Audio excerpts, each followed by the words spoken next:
Chapter 15. Meanwhile, the police had lent themselves to assist in the effort to track down the mysterious man that had gone on 2 rampages downtown.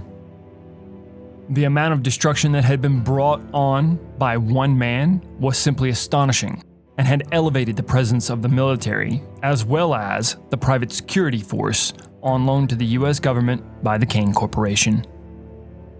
Both parties had taken over the police station as sort of a makeshift war room. Dr. Wallace, Sam's former therapist, sat in a chair at the end of a small oak conference table with 4 very stern-looking generals staring at him, expecting an answer. The room was also made a bit more intense by a younger gentleman standing in the corner in a very sharp suit with a lack of expression on his face. Dr. Wallace was at a complete loss for words. His expression was one of awe as he viewed the security camera footage from the street and various other bits of footage the military and Cain forces had gathered. He knew what he was looking at couldn't be real. Humans can't do this sort of thing. But the deadly serious looks on everyone's faces in the room led him to believe that the footage was genuine. Finally, one of the 4 generals broke the silence. "Do you recognize the young man in this video?" "I do indeed. That is Sam Rittenhouse. He was a patient of mine," said Dr. Wallace as he readjusted himself in the fake leather office chair. Another general piped in. "We're going to need you to tell us everything you can about Mr. Rittenhouse, Dr. Wallace." "I'm afraid I can't do that. It would be in direct conflict with HIPAA, doctor-patient confidentiality." An apparent shake came over his hands as he fidgeted with his glasses. He had never had to pull that kind of card with this many ominously serious people in the room. He knew it was a weak play considering the footage he had just seen, but it was worth a shot if nothing else. "Dr. Wallace, Sam Rittenhouse has killed over 100 men in the past 24 hours. I don't care about your damn oath as a doctor. What I do care about is stopping this monster before he kills anyone else," barked the general. "You can cooperate, or I will have you thrown in a concrete hole for the next 20 years for aiding a terrorist and violating the Patriot Act." Dr. Wallace became even more visibly shaken after the general's stern and aggressive threat. It was without a doubt the most aggression he had ever experienced from someone that wasn't a patient. "Easy, General. No need to carry this too far," the doctor stated in a voice that reeked of self-preservation. "I'll cooperate. Just tell me what you want to know." Dr. Wallace wasn't a cowardly man, but he wasn't stupid either. They were going to get what they wanted out of him, no matter what. No sense in making life uncomfortable. "Let's start with his medical diagnosis," chimed in one of the other generals. "I could write a book on Sam, gentlemen. He was a very deeply troubled young man. His official diagnosis was that he suffered from severe schizophrenia, as well as a dissociative identity disorder.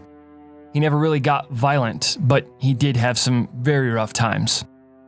Doctor, could you translate that into English for us, please? We're soldiers, not scholars." "Certainly, gentlemen. Sam came from a very abusive home. He was treated very poorly from the day he was born. His parents didn't have the slightest clue he was having issues, and frankly, if they did know, they didn't care. It could have been a minor issue, but it grew with time. In fact, it became quite serious. Sam hears a voice in his head. That voice is incredibly vile to him. It tells him that he is a horrible person in some of the worst ways possible. Sam was in a constant battle to suppress this voice. All day, every day.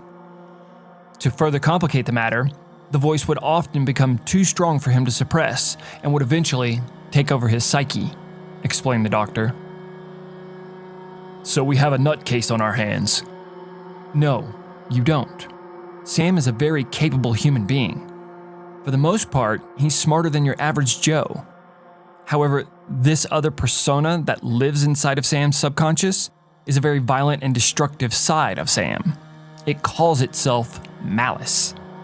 That thing in those videos, that's not Sam. That's Malice." If we're going to be able to get at this guy, we're going to need more info. What triggers his anger? What are some personal connections that he might have? Questioned one of the other generals. Any number of things can trigger his anger. He was always a bit of a bombshell when we were dealing with Malice. Anytime Sam felt like he was being attacked, Malice would step in and take over. It's almost as if Malice was his protector and tormentor at the same time. Malice viewed Sam as weak and yearned to be in control. What stopped him? Asked the man in the corner as he stepped forward. I'm sorry, exactly who are you? Asked the doctor. My name is Cain. Earlier today, Sam broke into my building, killed several of my men, and destroyed one of my helicopters. He also trespassed on my property last night and destroyed a very important piece of research that my company had been working on for the past 20 years. I'm very much involved in this manhunt. So, if you wouldn't mind, what stopped him? Cain brought a very cold presence into the conversation. He was an average-sized man with very dark skin. Dr. Wallace couldn't quite place his origin, but he had a very Middle Eastern look to him. His face was very young, but the streaks of gray in his beard gave him an air of wisdom and age that was very striking. His confidence and mannerisms made him appear to be the type of person the doctor cared not to trifle with. Nothing.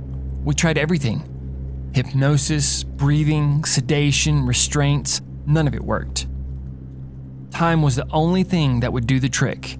We just had to let him calm down on his own, explained the doctor. What about family and friends? Asked another general.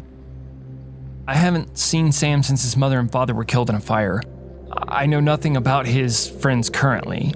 However, when he was in sessions with me, he often spoke of a friend named Frank. I'm terribly sorry, but I don't know his last name. We do, said the final general at the table. He opened a manila folder that was laying on the table in front of him. He slid the picture of Frank's dead body across the table to the doctor. That is Frank, the general stated with confidence. He died last night, not too far from here. Is that a bullet hole in his head, General? Asked the doctor. The details of Frank Saunders' death have been classified, Dr. Wallace. We need any information from you that can help us stop more innocent people from dying. I'm afraid there isn't much more I can help you gentlemen with. I will say this though, if you're confronting Sam and you use force, he will retaliate with force. If you anger him, you run the risk of unleashing Malice. If what I saw in those videotapes is any indication of what he is capable of, releasing that monstrosity is probably the last thing you want to do. Thank you for your time, Doctor. Please see my assistant on the way out, said Cain. As the doctor left the room and the door closed behind him, the conversation took a very dark turn. I'm not quite for sure I know what to say, Mr. Cain, said one of the generals. When we agreed to this little experiment of yours, it was to see if you could splice the abilities of that flower into the DNA of our soldiers. But what happened last night was both a phenomenal success and a colossal blunder at the same time. Another of the generals chimed in. The power that young man displayed was far beyond anything ever seen by anyone in this room, but I don't remember clearing any human trials, and I damn sure didn't clear the deaths of those soldiers down in that damn hole, he barked. Gentlemen, said Cain in the most confident ass-kissing voice possible, this was not a test. We had no idea this young man was going to break in last night, let alone that they would even know where it was, or even that there was anything there. They obviously had insight into what it was and how to get it. I'm willing to bet they were tipped off by one of the soldiers you placed in the test site. Are you suggesting that one of those soldiers was committing treason? Those were damn fine men that were assigned down in that pit, and now we're going to be giving flags to their mothers and wives, you pompous son of a bitch. Cain could practically see the steam rising from the general's head. It was merely a suggestion to explain the impossible. I truly have no idea how they knew what was going on. I've had a team of my top minds down there all night, trying to figure out exactly how he was able to do what he did. I think I speak for all of us when I say I would like to see the test site and get a look at it myself. Also, I can't believe that this guy is a total hermit. He's got to have some family or friends, maybe a romantic interest. Let's get everyone we can from NSA to track down a point of contact, one of the generals stated. Wasn't there a soldier that survived this bloodbath intact? Let's get him front and center to answer a few questions. Cain cleared his throat and took a moment to compose himself. It was apparent he was repressing his true response. These generals were important to his research and his company's geopolitical standing. We can most certainly visit the site. I will have a car meet you downstairs. I will need to change my clothes. This suit is quite expensive and the site is less than acceptable for this ensemble. Cain casually excused himself from the room and breathed a slight sigh of relief as the door closed behind him. He didn't care about the suit he was wearing. He had enough money to burn a $5,000 suit every day for the next 100 years and not see a dent in his bank account. He needed to move his people out and make sure the site was still as intact as possible. He was elated at the course that the conversation had taken. He needed the military to accelerate the process. Sam was not quite up to the standards he was hoping for. The young man that went on a high-speed chase through the streets was far from what he expected. Sam was going to need a bit more encouragement, and nothing says encouragement like a soldier with a gun.